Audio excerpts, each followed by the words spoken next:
سلامونه په خیر او ستړي مشي په خیر پښتونخوا ته خو دې کې تاسو ټول روغ جوړ او په مزو کې اوسئ او زموږ پروګرام تاسو ګورئ د هم پښتو ونه لیدونکو نن یو بل خوندور پروګرام چې د موږ تاسو لپاره دی یقینا چې د کې وساو د صحت په حواله سره چې د هغه باندې ډېر خبرې کیږي او دا وخت تاسو زما ډریس ګورئ دا چې وارډروب دی هغه نوم تاسو کاری کې تاسو هم کولای شئ چې ځان د پاره د خسته غونډه ډریس چې کوم تاسو هم تیار کړئ او وګورئ چې خسته ډریس واچې کنه انسان په خپل ډېر زیات خفیل کوي یا خسته ډریس یا سحر سر پاسې کنه یو پوزټیو موسه یو پوزټیو انرژي سره نن پروګرام کې چې کوم دی موږ تاسو ډاکټرز لرو چې په هغه کې ټول امپورټنت دا چې کوم ماهر نفسیات ته هغه سره خبرې کوو تاسو پته را چې موږ یو دغه داس شروع کړی دی سیکوینس چې په دې کې موږ ډاکټر راغړو چې هغه سره خبرې کوو ځکه چې ډیرو خلکو ته زموږ په سایډ کې اوس هم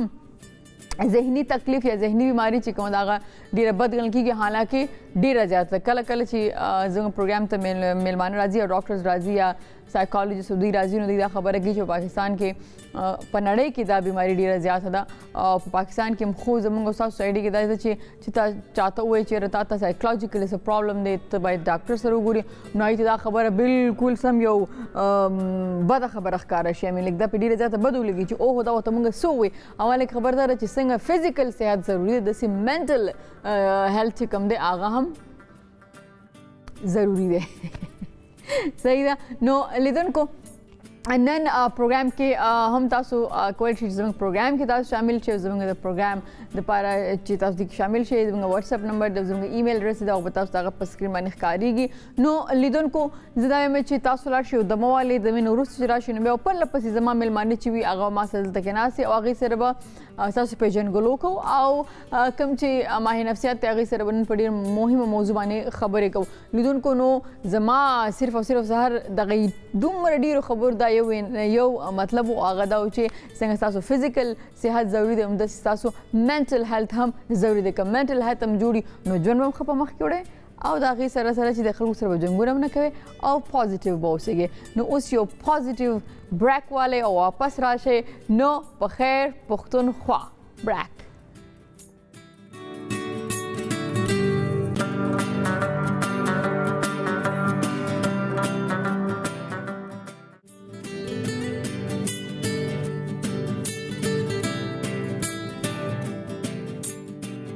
ستړي مشئ یو وارې بیا په خیر رالئ په خیر پښتونخوا ده لیدونکو د خپرونې په شروع کې ما تاسو ته وایي چې څنګه زموږ فزیکل صحت ډېر امپورټنټ دی داسې زموږ منټل هیلث چې کوم دی هغه هم ذهني صحت چې کوم دی نفسیاتي صحت چې کوم دی هغه ډېر زیات ضروري دی هغه پکار دی چې ښه اوسېږي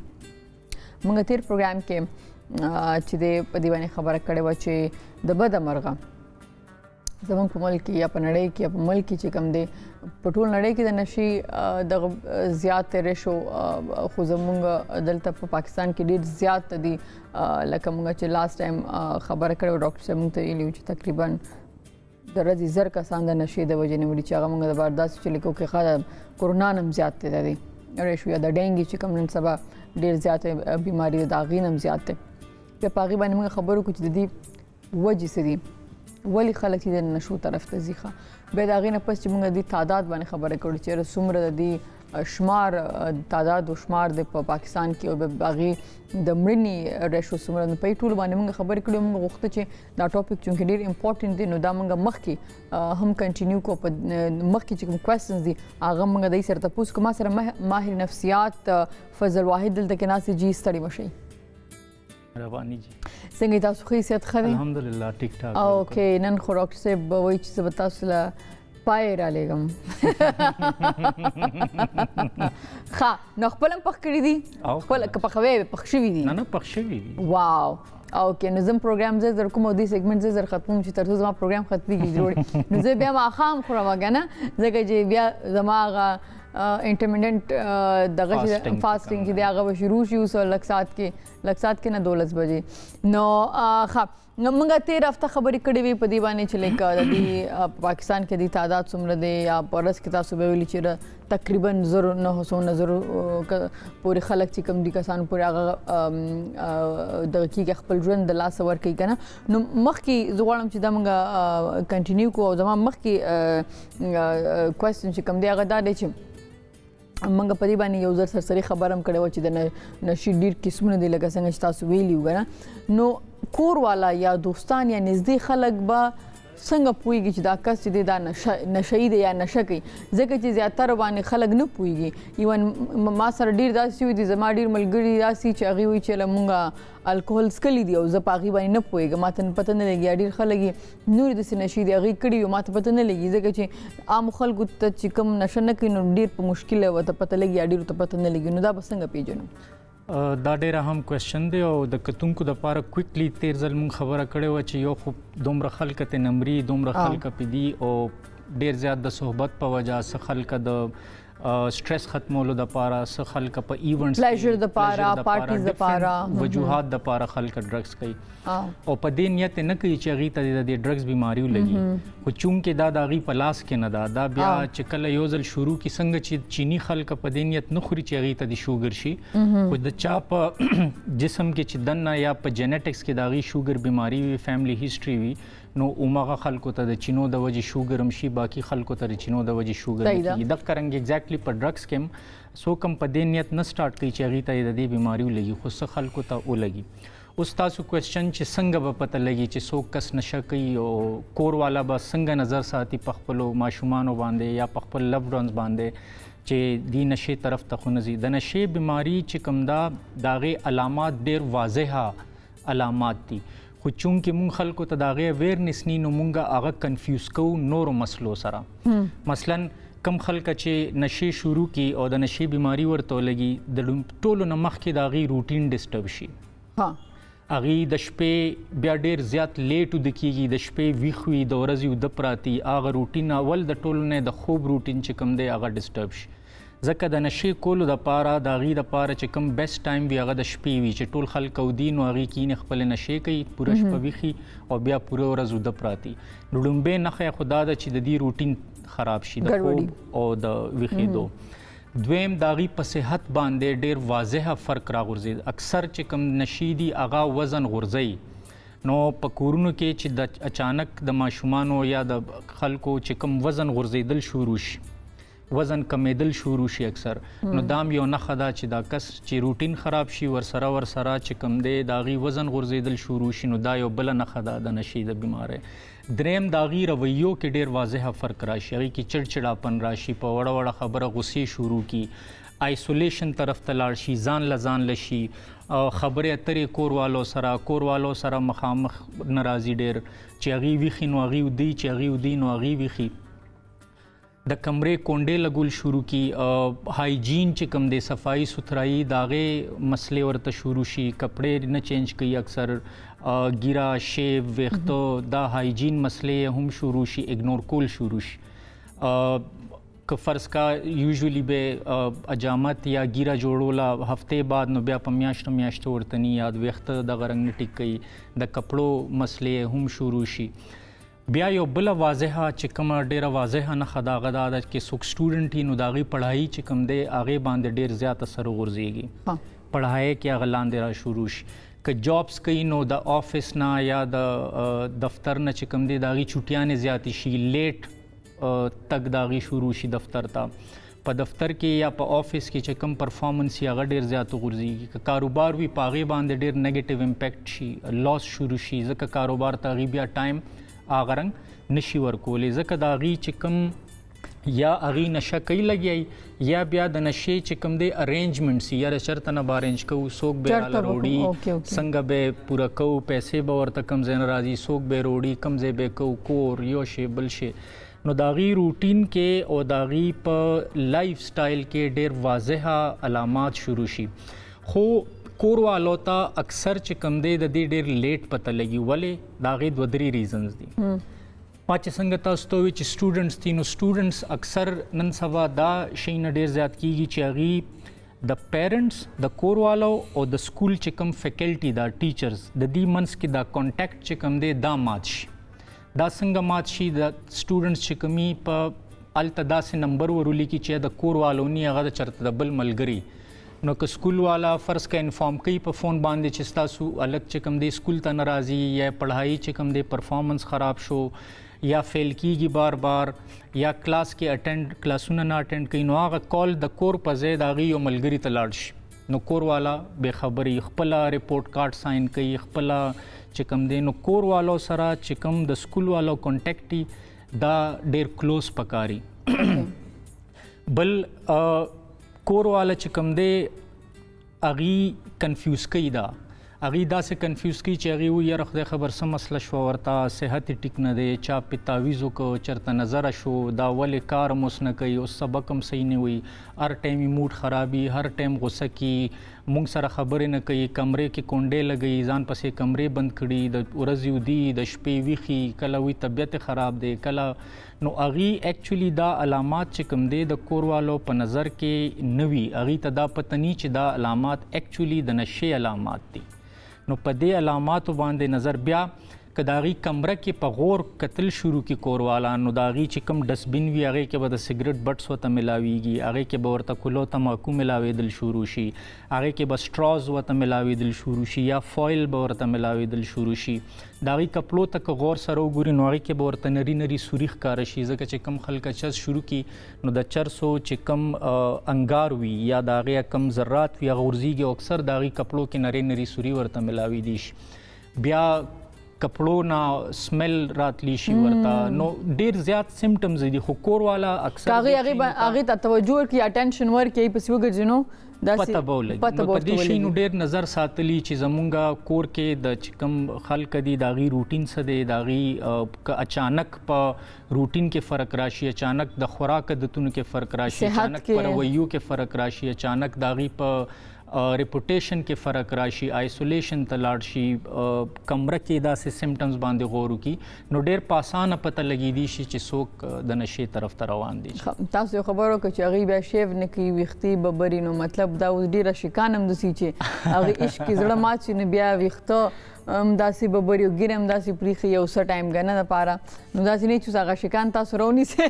هغه شکان چې کومي هغې اکثر هم نشو طرف ته هم بیا لاړ شي ځکه په فلمونو کې هم دا کتلي دي چې کله زړه مات شي یا چېرته ریلیشنشپ ختم شي نو هغه هیرو چې کوم دی شراب دیوداس ټایپ کې کیریکټرز یې کتلي یا نشو طرف ته لاړ شي نو دا خلک هم بیا هغه کاپي کوي چې هلته یې زړه مات شو هلته ورته بانه میلو شوه زه نشې شروع شوې نو دا عاشقان اکثر چې کوم دی کې نشې والا مسلې هم مسلې پکې راځي ملاویږي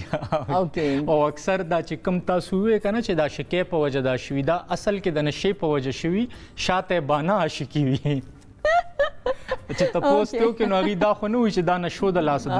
شو وي فلانې را سره دا زړه مې مات شوی دی ځکه مې دا حل شو. اوکې ښه دا راته وایي چې په داسې حالاتو کې چې کورنۍ ته پته ولګي چې زموږ د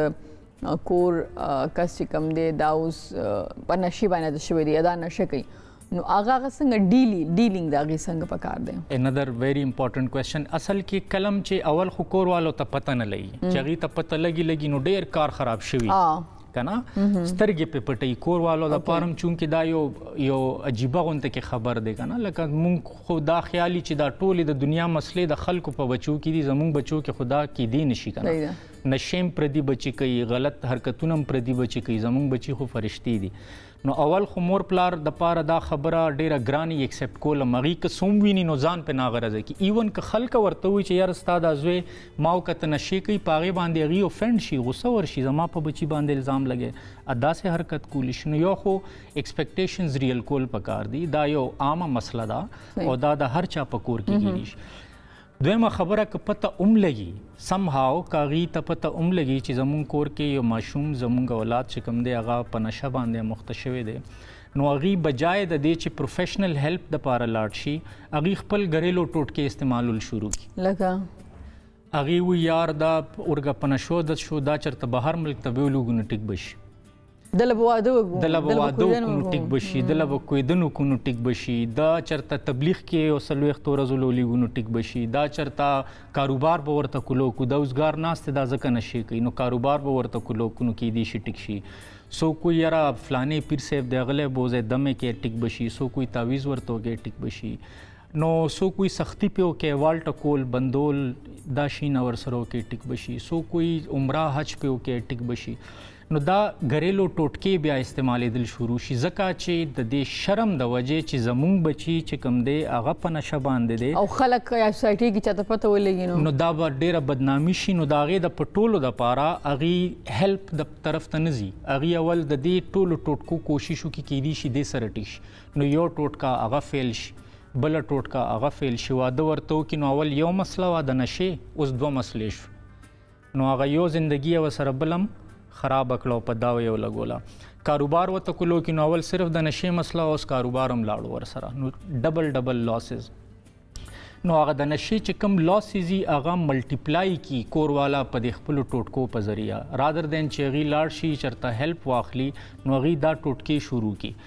نو دا ټولې ټوټکې فیل شي ریسرچز وی چې په ایوریج باندې یو فیملی تقریبا 9 کال بعد چرته د ډاکټرانو مدد اخلي دا 9 کال په ایوریج باندې دی د خپل ټوټکې استعمال کړي بل د نشې بیماری کې دماغ او تیزی ډیره زیات شي د پیشنټس نو هغه ته چې کلم داسې محسوسيږي چې په مونږ باندې اوس سختی را روانه ده نو هغه بیا پرومیسز شروع کی بس پرېدم دینه بعد نه کوم نشه اوس نه کوم یا د نشې قسم چینج کی فور ایگزامپل چرس اسکل نو کوروالو د پارا داغي په نظر کې د ټیکېدو د پارا وختي تور باندې چرس پری دي سبل نشه شروع کی نو کوروالو خوشاله شي ویزا سړی ټیک شو نو دا پرومیسز دا وعده کول دا قسمونه قرانونه کول یا بیا اغي بل کار کوي اغي بلیم گیم شروع کی کورواله چې ورته وي ته نشه کې نو هغې کورواله ته وي دا ستاسو د لاسه کوم تاسو را سره دا چلو که تاسو را باندې هغه سبقونه وي فلاني ځای کې م راله واده ونه که تاسو زما په مرضۍ باندې دا کار ونه که نو هغه بلیم گیم نو کورواله ورته راغلي د نشې په باره کې خبرو کولو دپاره اپې بلیم گیم شروع کړي نو هغې خپله دفاع شروع کړي نه زمونږ دا مطلب خو نو مونږ خو ستا د ښې دپاره دا کول مونږ هغه ټاپک په ځای پاتې شو په کم ټاپک دپاره چې کورواله ورغلي خبرې کولو دپاره الټا غي ډیفنسیو پوزیشن کې شي غي خپل صفایانې شروع کی نو پیشنټس دا ټولز استعمالي بلیم گیم استعمالي یا بیا تھریټس باندې شروع شي ما باندې بدا خبره ورا سره نه کوي ځکه چې څنګه اغي سره کورواله د نشه باره کې خبره شروع کی هغه غصه کې راشي اب لوخي مات کی اب دمکیانې ور کی زب کور پرېدم زب کور نه لاړ شم زه د تداهر سره پرېږدم زب ځان ولم زب ځان سره دا چلو کم تاسو سره ودا چلو کم نو کوروالا بیا په مجبورۍ کې او د یارې د لاسه ما داسې کیسز هم کتلي چې کورواله ورته نشې او مای ګاډ چې دا ځکه چې دا بهر لاړ شي نو څوک غلط شیز ولا ورنه کی او بدنامي هم کیږي د به خلکو نه نشې غواړي او خلک بیا مونږ ته په بد نظر ګوري نو په خپله ورله هغه نشې روړي او کوي نو مطلب دا دی چې لایک په کار دا چې کورواله ته پته ولګي نو هغې اول په کار دا دی چې هغې د فورن اغي د پاره کوروالو ته چې څنګه پته ولګي نو دا د کوروالو ایکسپرټی نه ده دا د اغي فیلډ نه ده اغي زندګي کې چرم داسې مسائل حل کړي نه دي نو اغي ته فورن په کار دي چې ریهابیلیټیشن سنټر سره رابطه وکړي سایکولوژیست سره رابطه وکړي سایکایټریست سره رابطه وکړي چې زموږ په کور کې دا مسله شروع شوې ده اغي ته دا پویا پکار ده چې دا یو بیماری ده او د بیماری علاج موجود دی دا د هغې ګریلو ټوټکو سره نه ټیکي بلکې زیاتیږي ورسره او صاحب دا راته وایي چې کم خلک کاغه ځینې ښځې چې کومې دي هغه هم په دې بیمارۍ باندې اخته دي په نشو باندې اخته دي ځینې هلکان هم دي ځینې سړي هم دي صرف ینګسټر نه دي دي کې ایج والا خلک هم شته دی که نه نو دا راته وایي چې دې کې څو کاله تاسو نشه کړي بیا د هغې علاج ممکنه دی او څونه کاله یا څونه ټایم پیریډ دپاره نشه کړي بیا د هغې علاج یې نشته دی هغه یو خبره مونږ اکثر کوو چې ټریټمنټ ډیلیډ از ټریټمنټ ډینایډ څومره زر چې د دې پته ولګي او څومره زر د دې د پاره مدد واغشتي شي نو هغه مره د ریکوري چانسز چې کوم دي هغه ډیر زیات شي دا څوک نشي ویلی چې لکه ډېر زیات ټایم وشو نشې نو اوس ممکنه نه ده، داسې نه ده. په هر سټیج باندې د نشې علاج ممکن دی، خو چې څومره ارلی سټیج باندې وي هغومره د هغې علاج اسان او د ریکوري چانسز زیات وي. څومره چې هغه ډیلی کیږي نو بیا د هغې دپاره هغه چې کم ایفرټس ریکوایرډ دي، کم محنت ریکوایرډ دی، هغه هم زیاتیږي او د ریکوري چانسز هم کمیږي. نو په هر سټیج باندې علاج ممکن دی، خو چې څومره زر د دې علاج وکړي شي هغومره د دې د کامیابۍ چانسز هم ډېر زیات. صحیح ده. تیرشي پروګرام کې موږ په دې ذکر کړو چې اکثره د ملګرو سره یا صحبت هغې اثر کېږي، ځکه چې سګرټ اکثره اسې خلک د فیشن دپاره یا چې ډېر کول ښکارم نن سبا هغې دپاره نو هغه کوي، هغې نه پس بیا چرس ته بیا نو دا راته وایي چې آیا د چرسو او د سموکینګ د ډرینک او د دې شیزونو د ټولو علاج کېدی شي او د ټولو نه کم ټایم کم یې ولې د ټولو نه زیات ټایم کم یې ونشالي؟ اچھا برین ته دا پته نه لګي چې دا سګرټ دی که دا چرس دی که دا شراب دی که دا پوډر دی، دا نومونه پې مونږ ایښي دي. برین دپاره کیمیکلز دي، نو هر یو نشه آلموسټ چې کوم دا د هغې اډکشن هم سیم دی او د هغې چې کوم ډیمیجز دي زمونږ په لایف کې هغه هم سیم دي. لکه مونږ ټول نه کم خطرناک نشه سګرټ ته وایو او تاسو ته پته د ټول نه زیات مرګونه د سګرټ نه کیږي. نورې نشې پوډر، هیروین، شراب، چرس د دې ټولو نه چې څومره دا ټول چې راټول کې او د دې نه څومره خلک مري د هغې نه زیات صرف د سګرټ د وجې مري. نو دا زمونږ غلط فهمۍ دي چې لکه سګرټ کم نقصان دی یا چرس کم نقصان دی یا فلانی شیز کم نقصان دی، نشې ټولې نقصان دی. او دویمه خبره تاسو وی چې علاج کې نو علاج بیسیکلی صرف نشه پرېښودو ته علاج نه وي. د نشې نه بغیر یو ښه زندگی څنګه تیریږي د هغې دپاره کوم سکلز ریکوایرډ دي هغې په زده کړه کې یو عمره ټایم لګي. ایکچولی ټریټمنټ دا نه ده چې مونږ پې صرف نشې پرېږدو، ټریټمنټ دا ده چې د نشې نه بغیر به یو ښه زندگی څنګه تیریږي، د هغې روټینز به څنګه ټیک کېږي، د هغې زاړه عادتونه ختمول دي، نوې عادتونه ورکول دي، د هغې تھنکینګ چینج کول دي، د هغې پرسپیکټیوز لایف طرف ته چینج کول دي، هغې چې کوم صحتمند اکټیویټیز دي، سپورټس دي، انډور اکټیویټیز دي، آوټ ډور اکټیویټیز دي، هغې کې پارټیسپیشن سره هغې ته همغه یوفوریا ملاویږي کومه چې نشو نه ملاویږي. نو نشه که هر یو وي د هغې د علاج ډیوریشن تقریبا 3 نه 4 میاشتې لګي. 3 نه 4 میاشتې او هغې کې د هغې مکمل ټرانسفرمیشن وشي او دا هغه 3-4 میاشتو نه پس بیا د هغې فالو اپ پروګرام وي، هغه هم 3-4 میاشتې فالو اپ دی چې هفته کې یو ځل هغې راځي یو ګنټې 2 دپاره، نو د هغې چیک اپ کېږي، هغې مونږ ته فیډبیک راکړي چې د هغې دا ټایم بغیر نشې نه بهر څنګه تېرېږي، څه مسایل ورته راځي د خوب یا د موډ یا څه بل څه مسلې، څه دردونه مردونه، نو د هغې دپاره د هغې میډیسن ایډجسټ شي، کاونسلینګ یوشي.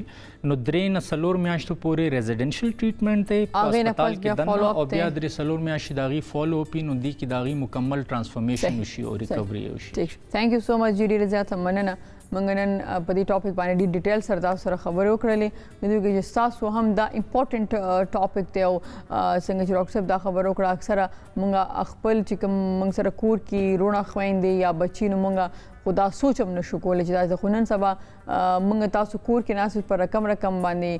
نشې راوتې دي، رقم باندې کیسې راوتې دي چې موږ تاسو کې دي شي نه، خو که موږ ته څوک داسې وي چې تاسو کشر رور خور یا تاسو بچي چې کوم دی هغه په داسې ځای کې موږ کتل دي، نو پکار دا چې یو ځل موږ انویسټیګیشن وکړو د هغې باره کې، ځکه دا زموږ د خپلو د فائدې دپاره ده. ډېره زیاته مننه جی، تھینک یو. لیدونکو همدې سره یو ورکوټ شاندمالم واپس راسانه کیږو. په خیر پښتونخوا سره اوسئ.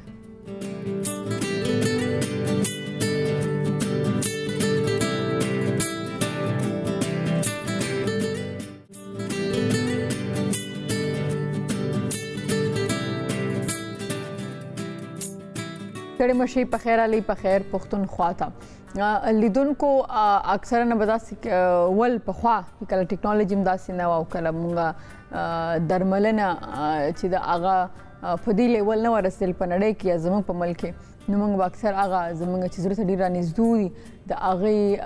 مرګ او د هغې تکلیف موږ به خپلو سترګو کتو، خو موږ به څه کولی نه شو. او بیا چې څنګه دنیا مخ په وړاندې تلله داسې په دې ملک کې داسې ښه ډاکټرز راوته، داسې علاج راوته چې اوس تقریبا د هرې بیمارۍ علاج چې کوم دی هغه ممکنه دی. بیا د هغې سره سره چې موږ راځو د سرجري طرف ته، نو سرجري څو قسمه ده او که موږ وګورو پخوا به چې کوم ځای کې څوک زخمي شو یا اکسیډنټ وشو یا څه وشو، هغې علاج به ډېر زیات ګران یا که د هغې دننه چې د څه تکلیف پو نو د هغه اپریشن او هغه باندې پویدل د هغه لپاره پوی ډاکټرانو کمی ډیر زیاتو خو اوس هغه څنګه د ما سره اوس په پروګرام کې یو جنرال سرجن او کنسلټنټ پولی کلینیک هاسپټل دلته ما سره موجود دی ډاکټر ظهور احمد ستړي مشي. السلام علیکم. وعلیکم السلام. ډاکټر صاحب ډیر زیاته مننه چې تاسو رالی. تاسو ډیره مهرباني چې تاسو راغوښتلو. او ډاکټر صاحب ما دغه وی کنه چې لګدام د الله تعالی یو ډیر لوی نعمت دی چې اوس موږ ډاکټرز لرو جنرال سرجن لرو بېلابېلو برخو کې بېلابېل ډاکټرز موږ لرو نه ځکه چې پخوا ماته چې صرف شتمنو خلکو به کول شي هغې علاج کې هغې دپاره به هغې بهر تلل که نه پاکستان کې به د هغې موجودین خو شکر چې ستاسو غوندې ښه ډاکټر څه دی نو زه لږ غواړم چې ستاسو تپوس ستاسو نه وکړم چې آیا تاسو د کومې سره تعلق لرئ او ابتدایي سکول او کالج او دا هم د کوم ځای نه ویل دی؟ جی زما نوم ډاکټر ظهور احمد دی. زه د صوابۍ صوابۍ ډسټرکټ سره تعلق لرم او ما ابتدایي تعلیم هم په صوابۍ کې کړی دی. ښه نو صوابۍ خو ډېره زیاته غټه ده که نه؟ زه د صوابۍ سټي مین چې کوم مین ښار صوابۍ ښار نه هغه ځای اوسېدونکی ښه هلته کې پیدا شوم او په د ګورنمنټ سکول کې مې سبق ویلی دی او ګورنمنټ های سکول صوابۍ نه ما میټریک کړی دی په 92 کې. اوکې. او د هغې نه پس بیا د نور تعلیم دپاره د اف ایس سی دپاره زه رسالپور کې یو ډېر مشهور کالج و په هغه وخت کې نثار شهید کالج او د آرمي والا و هلته نه ما اف ایس سی کړې ده پری میډیکل کې. ښه ډېر ښه. هر ماشوم چې سکول ته ځي نو د تقریبا که هر یو نه نو 90% خو دا وایي چې زه به ډاکټر جوړېږم 80% که نه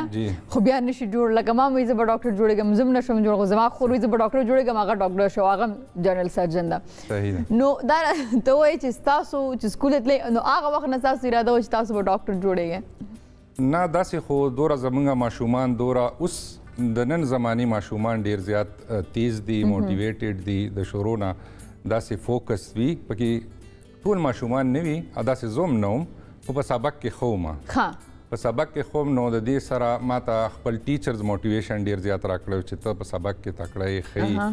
نو یو کین ایکسل ته مخکې هم تللی شي ته ډاکټر هم جوړېدی شي.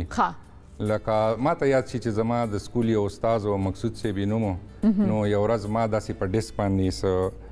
ناست هم څه مې لیکل نو ما په جولای کې داسې کتاب ایښی ما لیکل کول نو هغه ما ته ویل چې ضروره داسې نه ده دا به ته په دې ډیسک کې یې سبا له به ډاکټر یې نو داسې به لیکل کې نو دا پوسچر دی او د انداز دی داسې کوه نو مطلب دا چې هغې سره به موټیویشن میلاوېدلو چې تا ټیچرز نو د هغه زمانې ټیچرز زموږ ډېر ښه ټیچرز و هغوی موټیویشن راکړی نو او محنت یې را سره هم ډېر کړی حالانکې د ګورنمنټ سکول نه په نن زمانه کې داسې ماشومان ډېر کم زه دا خبره کوم بالکل او چې په هغه وخت کې دوره کمپیټیټو انوایرمنټ نو او ټیچرز هم موږ سره ډېره زیاته خواري کړې ده او موږ کور کې هم زما د والد صاحب د طرف نه ماته ډېر زیات موټیویشن د هغه دا ویش و چې زه د ډاکټر شم په شروع کې هغه پوش کړي یو خو چې کله اف ایس سی کې زما مارکس ښه راتلل میټرک کې ښه راتلل نو هغې سره زه مزید بوسټ اپ کېدم. ښه صحیح ده. بیا دا بیا کله ډیسایډ کړئ چې لکه تاسو ډاکټر جوړ شولې او یا هم دا چې جنرال سرجري طرف ته راشئ؟ جنرال سرجري زمونږ د چې کله موږ ایم بی بي ایس وکړو نو زمونږ 1 year ټریننګ وي هغې ته انټرنشپ هغې ته هاوس جاب وایي په هغه هاوس جاب کې زما په میډیسن کې وي او په سرجري کې به په هغه زمانه کې وو نو ما په پیډیاټکس میډیسن کې او په جنرال سرجري کې ما هاوس جاب وکړو نو هغې سره د سرجري ټیسټ ډیولپ شو په هغې کې زمونږ یو سینیر رجسټرار ډاکټر قطبي عالم د دیرو نو ما یو ځل داسې ماته څه کار حواله کړو چې دا سټیچنګ ته وکړه د هغه په مخ کې د هغه په نګرانۍ کې ما چې هغه سټیچنګ کول نو هغه ماته ویل چې ضرور په تا کې سکیل د سرجري جوړېدو شته نو هغې سره لږ زما نور زړه وشلو بل زما یو دوست و ډاکټر حسین نوم دی اوس نن سبا په باچا خان مردان میډیکل کمپلیکس کې پروفیسر دی او د سرجري د یو یونټ هیډ دی ډېر ښه نو هغه ما زما کالج فیلو هم و زما رومیټ هم پاتې شوی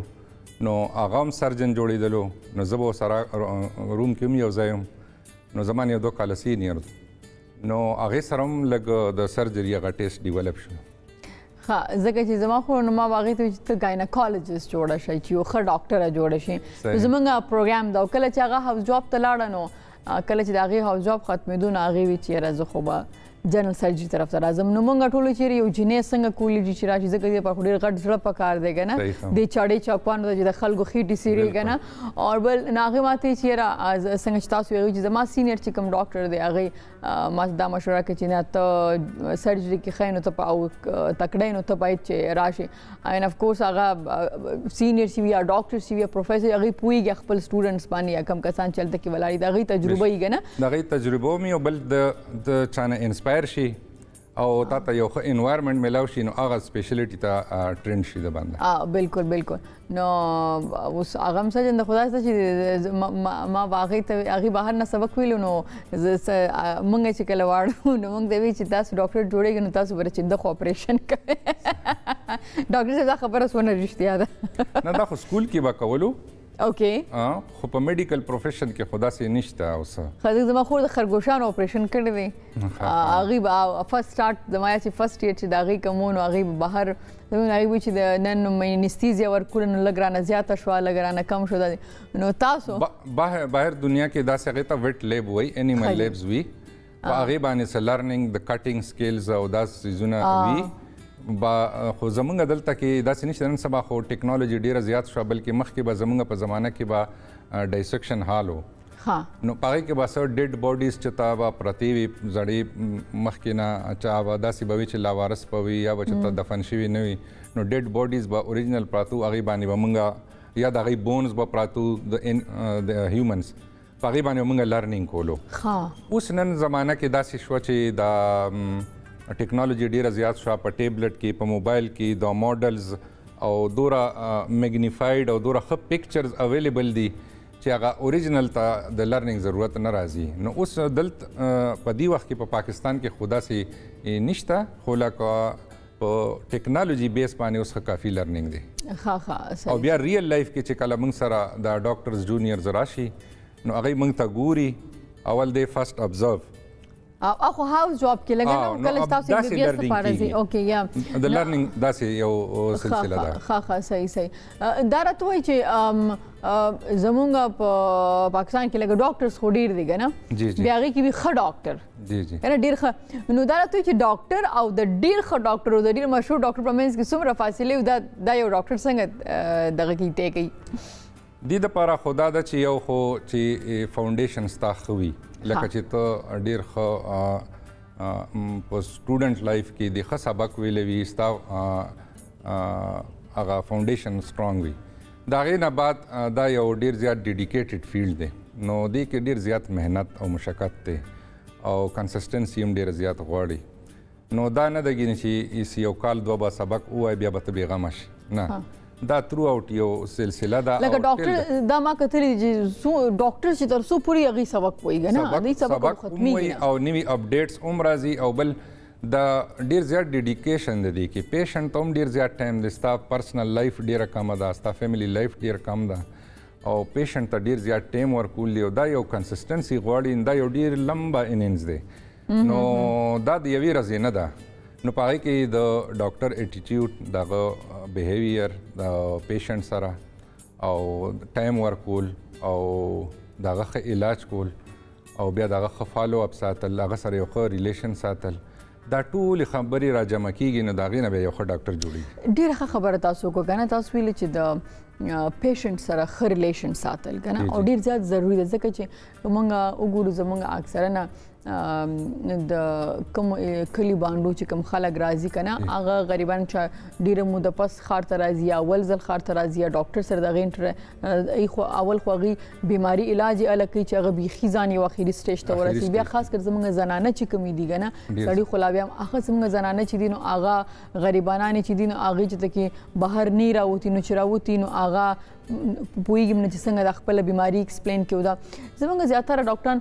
چې دی هغه لګ روډ غونډه کی نو روډ ان سنس دا چې ظاهر خبر زمونږ زیاتره ډاکټران دا چې هغه پرایویټ کلینیک هم لري هاسپټل کې وي نو هغه ته پر ورځ باندې سلوي 50 یا سلدونه مریضان راځي نو هغه سټډي شوی کنه نو دا هغه کمفورت زون نه لري هغه خلکو له نشي ورکول کوم چې پیشنټ راغلی څه هغه نو دا راته چې دغه قسمه علاج یا معالجه یا داسې قسمه ډاکټران چې دی وشته دي تاسو هم پته را مونږ ته پته دا ډبګری ګارډن او دا ځینې ټول دینه ډک دي نه نو تاسو ته چې دا اکثر چې موږ ډاکټر جوړیږو نه وایي چې لکه زه به د خلکو خدمت کوم دا کوم اوکې ټیک دا غي پیسې لګېدلې هغې ټایم لګولې پیسې هم ضروري ده بټ داسې ټریټ کول پیشنټ دې ته تاسو څنګه ګورئ دا خو ډېر غیر مناسب رویه ده داسې خو نه ده پکار او په هر شعبه کې په هر فیلډ کې ښه او بد وي نو کېدای شي څه دي کې داسې وي چې انټینشنل وي څه ان انټینشنل وي ټول انسانان دوره پولایټ نه وي ټول انسانان دوره نرم نه وي ټول انسانان دوره همبل نه وي ټول انسانان ډېر اکاموډیټیو نه وي نو دا پروفیشن داسې دی چې دا ډېر زیات یو سټرانګ پرسنالټي غواړي ډېر اکاموډیټیو پرسنالټي غواړي ډېر ټالرنس غواړي او تاسو ته ما شروع کوي چې ډېر ډیډیکیشن غواړي که نه ډېر زیات محنت او مشقت دی نو که دغه سان څوک رویه ساتي پیشنټ سره نو دا خو بالکل غیر مناسب ده او ان اکسیپټیبل ده او په کار نه ده ځکه چې پیشنټ وي هغه خامخا سټرس کې وي پرابلمس کې وي نو هغه سره یو سافت ټون کې خبره کول او هغه سره په یو صاف لهجه کې خبره کول هغه په هغې باندې تقریبا ډېر ریکور کېږي او ډېر ښه کېږي نو زما په خیال چې که څوک داسې رویه لري نو هغوی له خو دا رویه خپل چینج کول پکار دي یا دې پروفیشنز ته باقي تاسو دا خبره وکړه چې شروع کوي چې زه به د انسانیت خدمت کوم دا واقعي چې خدمت دی او عبادت دی خو که په دې سوچ او په دې نظریه څوک دا جوین کړي او کار وکړي او پیسې خو بیا هم دا هر چاته میلاویږي دا یو هنر دی یو سکل دی په دې ماته ارنینګ زه کوم یو ریسپیکټیبل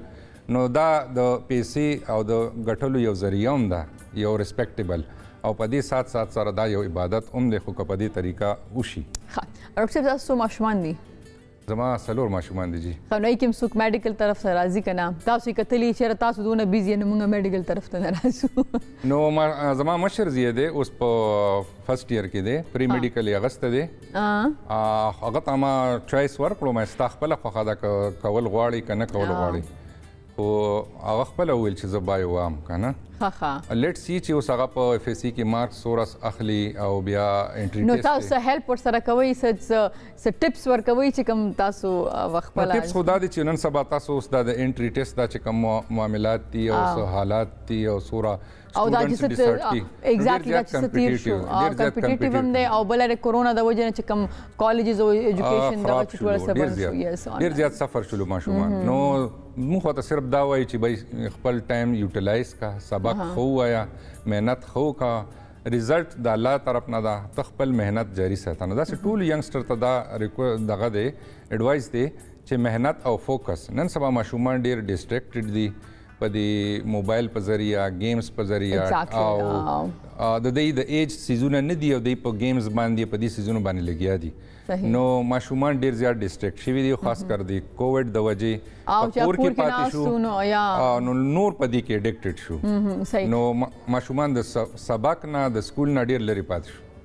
ډاکټر صاحب وایي چې د ډاکټرانو ژوند ډیر زیات بورینګ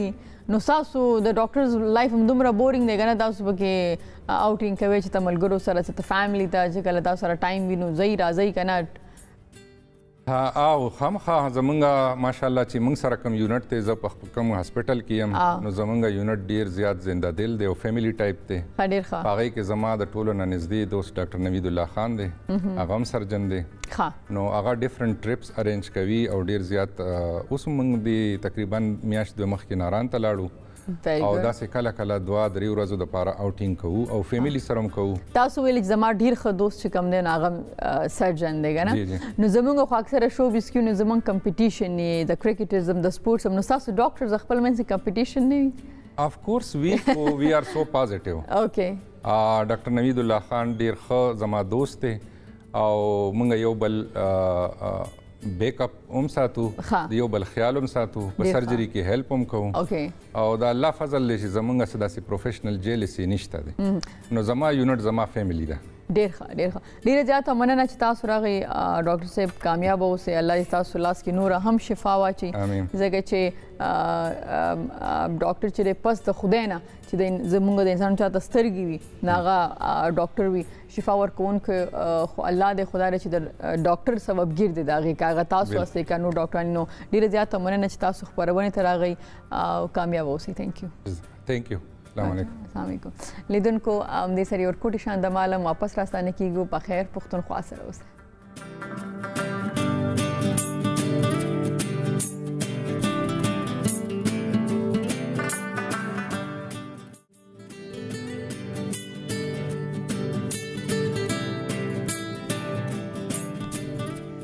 ستړي مشئ یو وارې بیا په خیر راغلی په خیر پښتونخوا ته لیدونکو اوس ما سره اسوسییټ پروفیسر اقتصادي ماهر اقتصاد زموږ د ملک دا وخت ډېر زیات خراب دی او د هغې د وجې نه زموږ تقریبا د هر کور اقتصاد چې کوم دی هغه نن سبا لږ پریشانه دی نو په دې عمر سره خبرې کوم ما سره ناست ډاکټر جاوید اقبال صاحب جی ستړي مشئ وعلیکم السلام ډاکټر صاحب ډېر زیاته مننه چې پروګرام ته راغی د اقتصادو خبره کېږي نن خو ما تاسو ډېر په اقتصاد باندې خبره کوو او جی ځکه چې نن سبا ما څنګه تاسو د ملک سره سره دا ځکه چې د ملک اقتصاد خراب وي نو ورسره انډیویډوال ادارې یو کس متاثرېږي نه صحیح خبره جی نو ډاکټر صاحب دا راته وایي چې اول زموږ لیدونکو ته وایي چې تاسو خپله تعلق چې کوم دی هغه د کوم ځای سره دی او سبا کوم د کوم ځای نه ویل دی جی ټول نه مخکې ستاسو ډېر زیات شکریه چې موږ ته دا مقرره کړه د پښتنو د یو فورم ته راوغوښتو او دا د ګپ شپ یو ماحول یو انفارمل ډسکشن کې موږ کېناستو زما تعلق جی د سوات سره دی او سوات کې زموږ یو ډېر مشهور کلی دی اسلامپور نوم یې دی اسیا ته موږ سلامپور او په سازرو باندې د لیډیز ایگزیکټلی موږ دې باندې پروګرام هم کړی دی په دې باغې ډېر زیات مشهور دی جی نو سوات سلامپور سره زما تعلق دی ما جی خپل ماسټر چې ما پېښور یونیورسټۍ نه په اکنامکس کې کړی دی د هغې نه بعد بیا ما پی ایچ ډي چې ده نو اردو یونیورسټۍ نه ما کورس ورک وکړو بیا مې ریسرچ جاپان نه وکړو بیا د هغې نه بعد جاپان نه مې پوسټ ګریجویټ ډپلومه هم وکړه ډیولپمنټ سټډیز کې دې نه علاوه 2-3 کورسونه ما هم دغه ځای نه کړي یو ایس نه مې بیا یو میاشت ټریننګ کړی په ټیچینګ سکلز باندې اوس زما یو فل رایټ سکالرشپ شوی دی چې یا په ټول ملک کې په سبجیکټ کې یو کس ته میلاویږي نو ما ته اکنامکس کې چې دی جی هغه میلاو شوی نو زما انشاءالله 10-12 ورځې بعد زه الانګ وذ فیملی یو ایس ته چې ده نو زه فل رایټ سکالرشپ دپاره ځم او زما ټاپک چې ما کوم سلیکټ کړی نن سبا د پراپرټي او د ریل اسټیټ یو ډېر غټ د هر سړي یو فیشن دی نو په دې باندې زه کار کول غواړم چې د دې ریل اسټیټ او د پراپرټي سره د یو عام کس حالت څومره خرابېږي یو انویسټر یو پلاټ اخلي او بیا یو میاشت بعد خرڅوي بل اخلي بیا خرڅوي بل اخلي بیا خرڅوي یو پلاټ په یو کال کې شپږ پیرې 7 پیرې 10 پیرې هغه خرڅېږي نو هغه د 20 لاک نه والا هغه 40 لاک 50 لاک 60 لاک روپۍ ته راځي نو دا انویسټر چې کومي دا پلاټ خو په بره رسي خو د یو عام کس دپاره دا پلاټ چې مخکې د هغه اسې مخاب او د هغې نه بعد هغه یو کال 2 کاله بعد هغه بیا د هغه د سوچ نه مري چې به یا چېرته کور واخلم یا به پلاټ واخلم او که دغه یو عام کس کرایهداري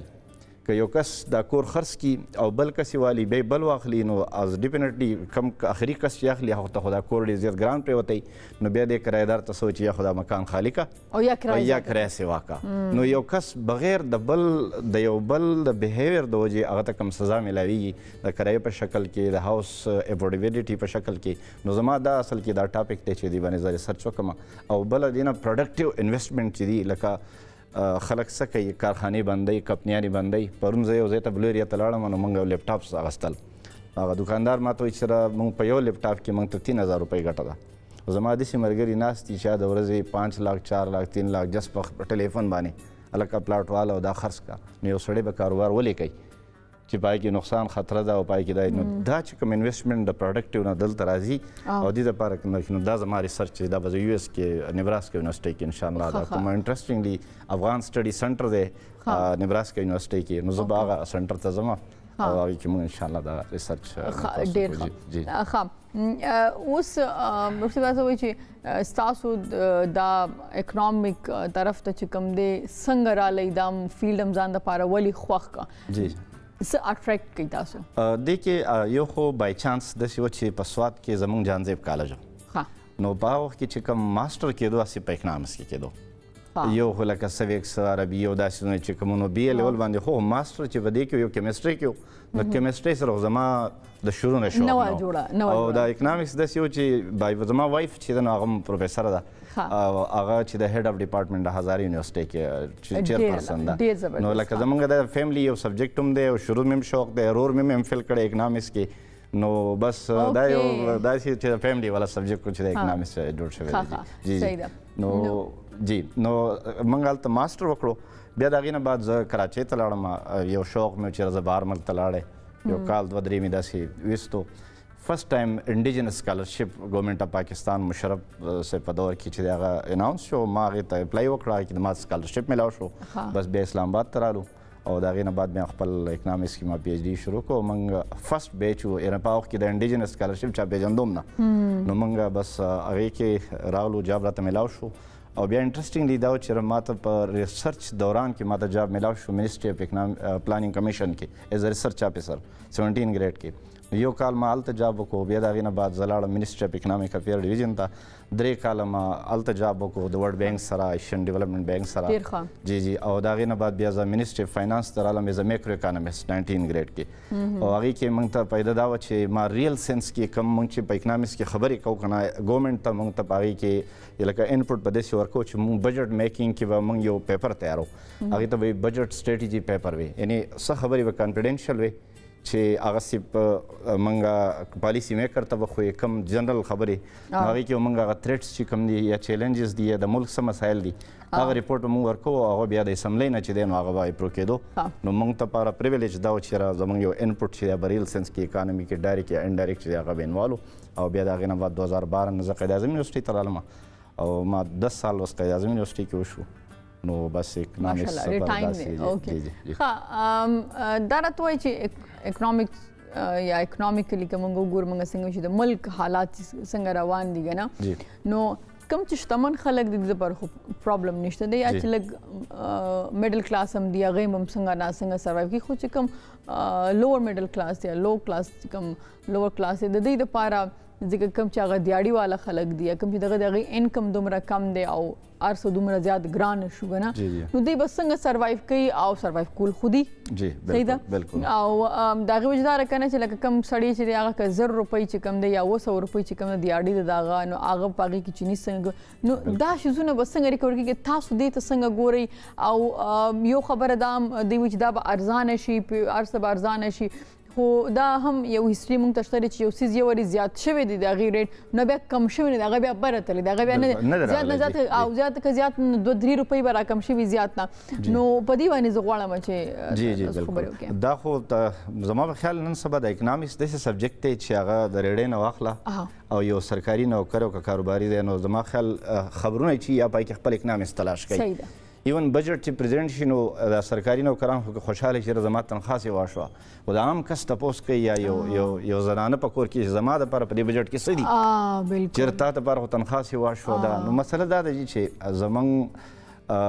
یا خو اکانومي ډېره زیاته داسې یعنې په سچویشن کې ده چې د پچھلې 50-60 سال نه زموږ پرایورټیز چې کوم دي هغه اکانومي نه ده پاتې شوې که تاسو وګورئ تېر څومره ګورنمنټ چې دي هغو پرایورټیز پولیټیکل دغه ته کتلي دي د هغه ووټ بینک ته کتلي دي او هغو اکانومي داسې چلولې لکه زه تاسو ته مثال در کوم ما اوس لږ مخکې کس سره ډسکشن کوو لکه موږ په لاهور کې یو میټرو بس چې دی په 300 ارب روپۍ باندې موږ یو میټرو بس جوړو زه I was in لاهور د یو څو ورځې مخکې نو زما د لاهور یو کولیګ دی لکه اکټر دی هغه ما سره و نو هغه ما ته موږ شوټ ختم شو روان نو هغه ما ته نو ما میټرو تلو نو میټرو دونه زړه وه یو ځونه بدرنګ دی اګلی بیلډینګ دی هغه چې کوم هغې پول دی دونه نو ماته وایي مې وایي سو اګلی نو ماته وایي چې هغې وایي چې کام چل جائے دې ته نه ګوري او ماته وایي چې وډ یو بلیو چې دا د دنیا د ټول نه ایکسپنسیو میټرو ده یس نو زموږ دا کوو چې ایرسپیکټیو اف پولیټیکل افیلیشن 300 ارب او هغې داسې نه چې هغې ټوله آبادي نه ده کور کړې په یو ایریا کې بس هغه تللی او رایټ ناو هغې چې کوم قرضه موږ اخیستې ده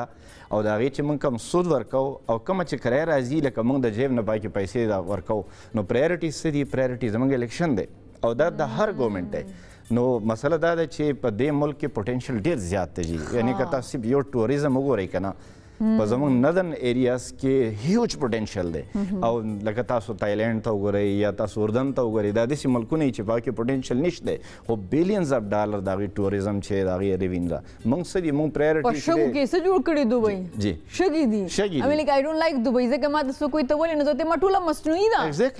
ایگزیکټلی او تاسو نیشن نردن ایریاز ته لاړ شئ نو مسله دا ده چې زموږ پرایورټي سوات ته لاړ شئ ناران کاغان ابټاباد مری ګلیات تاسو ټول نیچرل بیوټي دا زبردست نو دا سچویشن دی چې دا پرایورټیز چې دي دا د هر ګورنمنټ ناره خدا لګو مونږ چې کومه پالیسي جوړو عوام خو مسله دا چې عوام نه هغه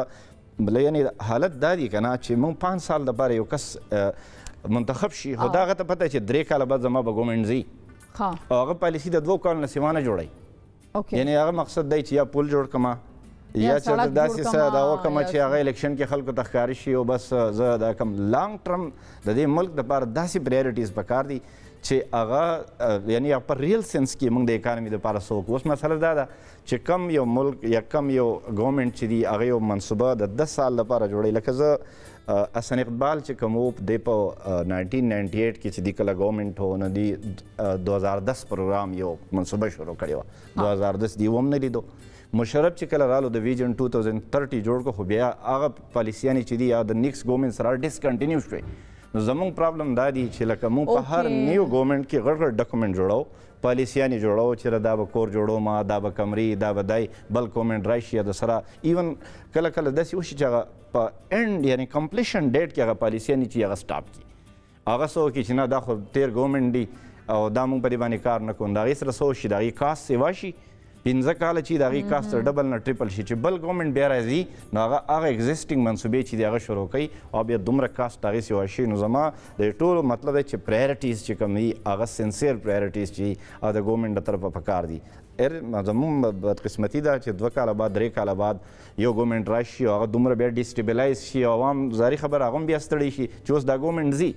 نو هر دفعه دا زموږ یو دغه روان دی. لکه چاینا کې ولې دی ترقي کوي. چاینا یو ګورنمنټ روان دی، هغوی پرایورټیز د 15 سال 20 سال د 30 سال لپاره یې ښودي چې 5 سال بعد به دا منصوبه وي، 10 سال بعد به دا 20 سال بعد دی او هغه په هغې باندې عمل کوي. نو موږ ډاکومنټس خو ډېر زیات جوړو. زه تاسو ته دومره ډاکومنټ نومونه اخیستی شم ویژن 2030 یا د پیپل پارټي ګورنمنټ کې چې دي هغه د UNDP سره په یو دغه یو ډاکومنټ تیار کړو چې دا به زموږ منصوبي دا به موږ سټیز ډیولپ کوو د غریب دپاره به دا کوو. نو بیا څه وشي بل ګورنمنټ راشي هغه ډاکومنټ وټاکي هلته یې ګزار کړي او د خپل پرایورټیز دغه کړي. نو چې څو پورې موږ خپل لکه بنګلادیش ته تاسو وګورئ اسینا واجد ګورنمنټ راغلی په لاس تقریبا 10 ایئرس سره کنټینیوسلی هغه فوکس اکانومي ده پرایورټیز دي. څومره چې کوم مسایل دي هغه خپل ختموي خو په اکانومي باندې فوکس پرایورټیز دي. نو هغه 5 سال منصوبه نیکسټ 5 دپاره کنټینیو ده او نیکسټ 5 دپاره هغه یې کنټینیویشن دی. نو تاسو ګورئ چې د اکانومي هغه کم طرف ته روان ده. زموږ ته خو پته نشتی اوس رایټ ناو چې په ملک کې کم سچویشن دی موږ ته دا پته نشته چې اسلام آباد ته به 3 ورځې بعد یا 4 ورځې بعد په اسلام آباد کې څه حالت څه حال به یا موږ به دفترونو پورې زو به که نه به ځو. نو په دې کې بیا بهر نه انویسټر څنګه راشي هغه به پاګل خو نه دی او بیا په داسې ملک کې چې نن ډالر ریټ یو دی سبا بل دی بل بل دی. نو زما په خیال چې دا انسرټینټي کمیټمنټ پرایورټیز دا داسې خبرې چې په دې باندې دا په یو فقره کې د جواب نشته د اکانومي کنه. نو تاسو د دومره لوی ډسکشن شروع کړو خبرو کړه چې اکثره زنانه دا وایي چې زه به د بجټ کې زما لپاره د کور بجټ دغه کول. نو دا راته وایي چې تاسو خیر ډېر غټ غټ بجټس کې کار کړی دی او هغې دپاره ستاسو ایکسپرټیز دي. خو یو عام کور ودانې چې دا وخت مارننګ شو زموږ لګیا دي ګوري یا څوک زموږ مارننګ شو ګوري نو تاسو هغې سره څه هیلپ کولی شي دا اوس کوم سچویشن دی په دې کې خپل د کور بجټ کنټرول کړي ځکه چې ما خو تاسو ته وایي که ګور ګران دی د مړي ناکام دی. صحیح ده. یو عام لو میډل کلاس چې کوم دی هغه د حکومت سره اوس په سړکونو خو نشي راوتی که نه. صحیح ده. هغه به خپل بچي خپل دغه بوځي. سو تاسو سجست کوئ چې دی خپل بجټ یا د کور اکنامکس چې کوم دی هغه څنګه صحیح وساتي یا اکنامیکلی څنګه هغه سروایو کړي. جی بالکل. مسله دا جی چې یو انویسټر یو کاروباري هغه د خپل سیز قیمت سیوا کی په څه طریقه هغه گزاره چلیږي. مسله دا چې دا فکس انکم والا چې تاسو کوم خبره وکړه یو هاوس وایف دا هغې ته خو هسبینډ چې د پیسې ورکړي به دا خرچه ده او دې کې دا وړي او وړه او چینی او داسې نه دا پوره کول دي. اوس د هغې سره سره هغې ته د کور کرایه ده یعنی مسلسل کرایې په بره روانې دي. هر میاشت نوې د بجلی بل چې دی په بره روان دی پټرول چې دی هغه ګرانیږي. اوس ګورنمنټ دپاره رایټ ناو دغې خلکو دپاره صحیح دي لکه یو دی د بېنظیر انکم سپورټ پروګرام شروع کړو چېرې دا د هغه ولنریبل کسان چې د هغو سره به یو سورس نشته نو ته دا پیسې ورکړه. نو زموږ په دې اکنامکس یو کنسپټ یوز کېږي پاورټي لاین. پاورټي لاین دا دی چې لکه فرض کړه د یو کس تنخواه چې د ورځې سپوز 1500 روپۍ ده نو د دې نه که دی په بره دی دی غریب نه دی یعنی د اکنامکس په دا کې خو که دی د دې نه په ښکته شو فرض کړه د انکم 1400 روپۍ شو نو دی غریب شو. اوس مسله دا ده چې نن یو کس چې د پاکستان کې غریب نه وي هغه 1600 انکم باندې ګزاره کېږي خو چې سبا له قیمتونه سیوا شي د بجلی یو نوی بجټ یا د هر موږ دپاره خو روزانه یو نوی بجټ را روان دی چې اخبار کولوی تیل ګران بجلی ګرانه نو دغه چې کوم په 1600 کې هغه غریب نو سبا هغه غریب دی ځکه هغه 1400 ته راغی بل ورځ هغه 1300 ته راغلی نو په دې حساب باندې په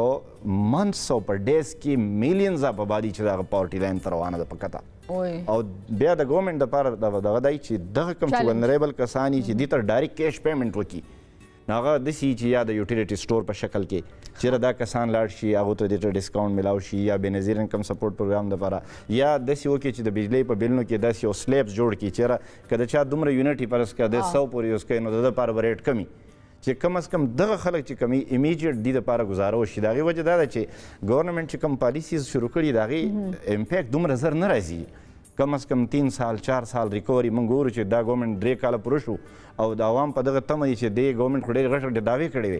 چې موږ به 50 لاک کورونه ورکوو موږ به 1 کروړ نوکریانې ورکوو نوکریانې خو نشته خو اشته د خلکو نه روانې دي نو امیجیټ په د لاسو باندې په تسلیانو باندې نور کار نه کیږي امیجیټ ګورنمنټ له دی که ګورنمنټ قرض اخلي د ورلډ بینک نه راخلي که هر سره کم چې دا ولنریبل دي کم چې دا کچن والا دي چې دې لپاره د بنیادي شیزونه چې کوم دي په هغې باندې سبسډي ورکړي بالکل دومره ډېر خلکو دپاره دغه خبره دا ده که نه ما تاسو ته په شروع کې یو خبره کړې پرایورټیز چې 300 ارب د میټرو دپاره پاسبل ده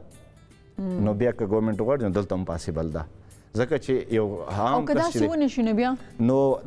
زما په خیال پرزیډنټ ګورنمنټ لکه دوی موږ داسې بلیم کولی نه شو لکه میډیا کې خو ډېرې نارې دي او ګورنمنټ ته بدې ردې وایي که تاسو وګورئ که نه چې دا صحت پروګرام چې کوم ګورنمنټ شروع کړی 7,50,000 روپۍ یعنی یو عام کس چې هغه د زړه مریض شي یا داسې سویر هغه ته بیماري شي نو هغه سره چې ایسټ نه به څه کوي یا به د کور ایسټ خرڅوي کور به خرڅوي او چې کور هم ورسره نه چې هغه سره هم نه وي نو بیا به څه کوي یا به مري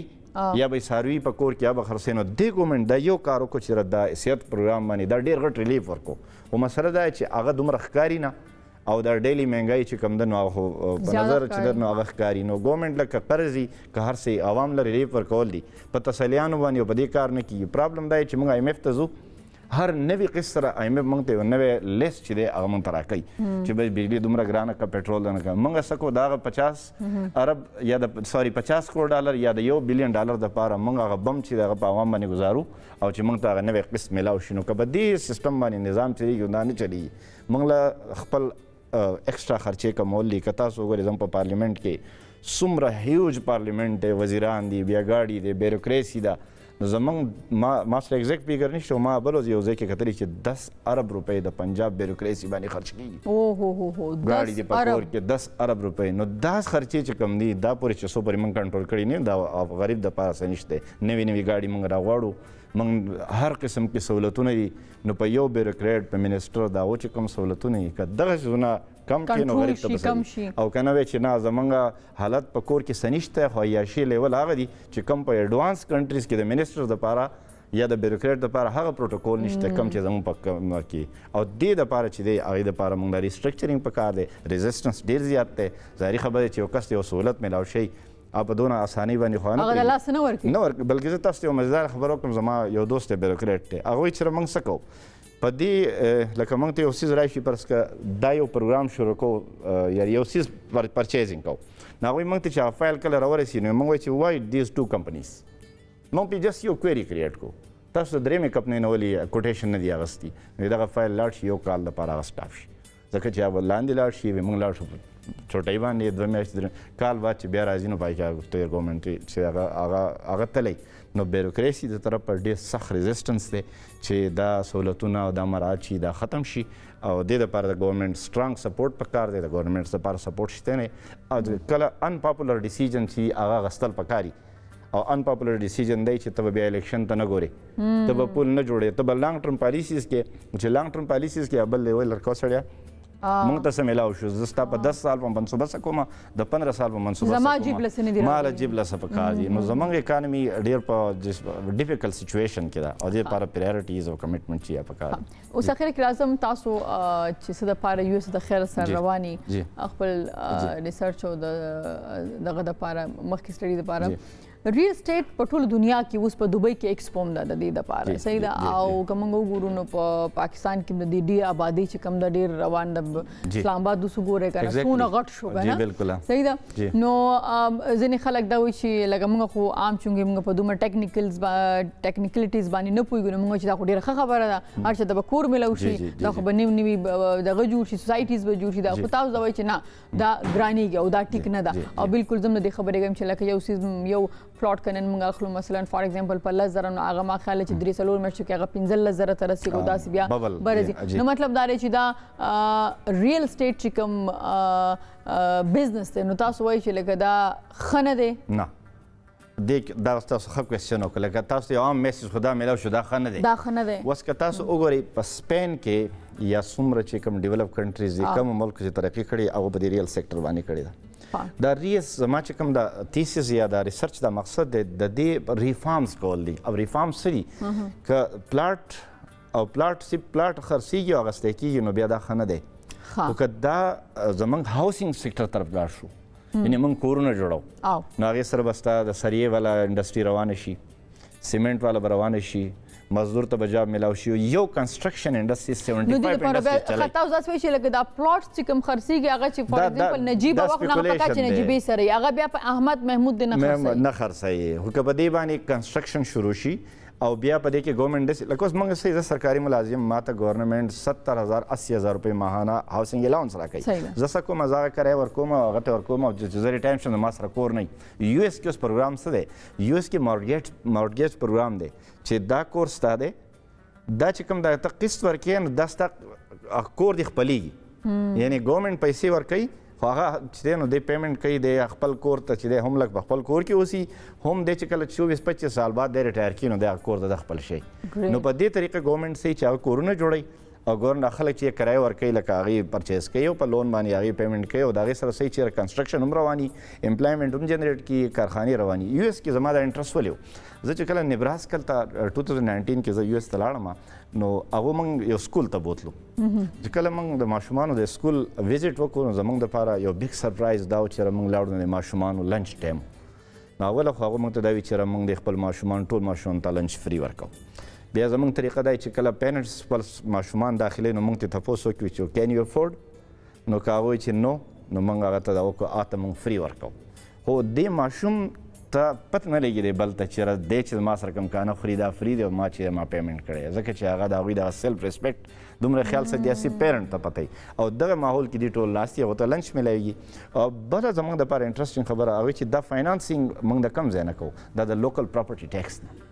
یعنې اسلام آباد نه چې څومره پراپرټي ټیکس راځي دا به د اسلام آباد په سکولونو باندې لګي دغسې موږ په هاسپیټل باندې نو د هغو سره دومره زبردست سټرکچر دی چې د هغه ځای لوکل ټیکس د پراپرټۍ نه راځي هغه د ماشومانو په سکول نه میلاویږي د هغو صحت ښه دی ښه سکولینګ دی خوراک ورته میلاویږي نو زما دا خیال و چې د هغه ځای د یو اس خو ډېر غټ ایکسپیرینس دی هلته ریل سټیټ دی چې هغو دا خپل ریل سټیټ دي څنګه ریفارم کو نو زه پریکټیکلی د هغوی سکولونو ته ریل سټیټ ته زما د خیال چې زه لاړ شم زه وزټ وکړم او بیا هغه کوم میسج So for how long you will be there, sir? Yes. Ji? So for how long you are going? I will be there for 1 year. Maybe it can be extended. نو زه سر په خیر باندې لاړ شئ تاسو لپاره ډېرې دعاګانې بیسټ ویشز تاسو لاړ شئ ډېر نیک کار په دې باندې چې تاسو زده کړه کړو غواړئ واپس راشئ خپل وطن کې هغه چې کوم دی خلکو ته هغه دوباره ټرانسفر کړي هغوی له ورکړي دا ډېره غټه خبره ده نو کامیابیان تاسو غواړئ که ستاسو کامیابي زموږ کامیابي ده ډېره مننه سر تھینک یو لیدونکو دا وی زموږ ډېرې خوندورې اکنامیکلي خبرې اوس یې ورکوټې شانتې دمالو واپس راستانه کېږو په خیر پښتونخوا سره اوسئ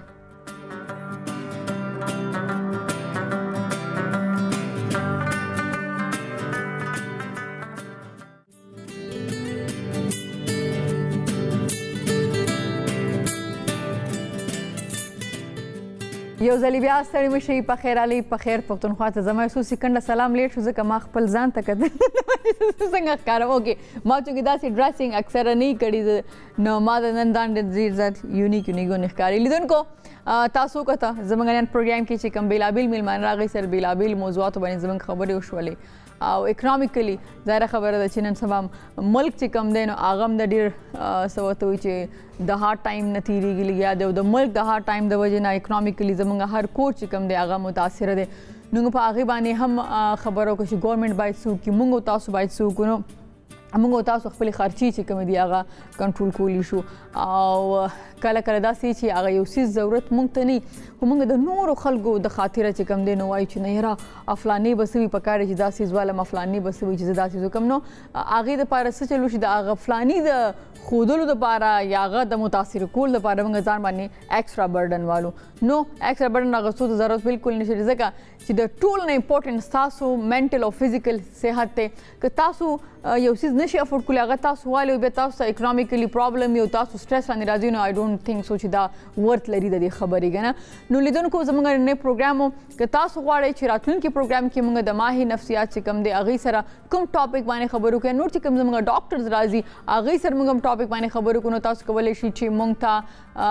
ایمیل وکړئ زموږ ایمیل اډرس او زموږ چې کوم واتساپ نمبر دی هغه به دا تاسو ته په سکرین باندې ښکاري تاسو موږ ته ایمیل رالیږلی شئ موږ ته میسج کولی شئ او موږ سره په دې پروګرام کې شاملېدی شي همدې سره لیدونکو غواړم چې تاسو نه زه اجازت غواړم خپل ډېر زیات خیال ساتئ او په لوی الله مو سپارم سټے پازیټیو سټے هیپي الله پامان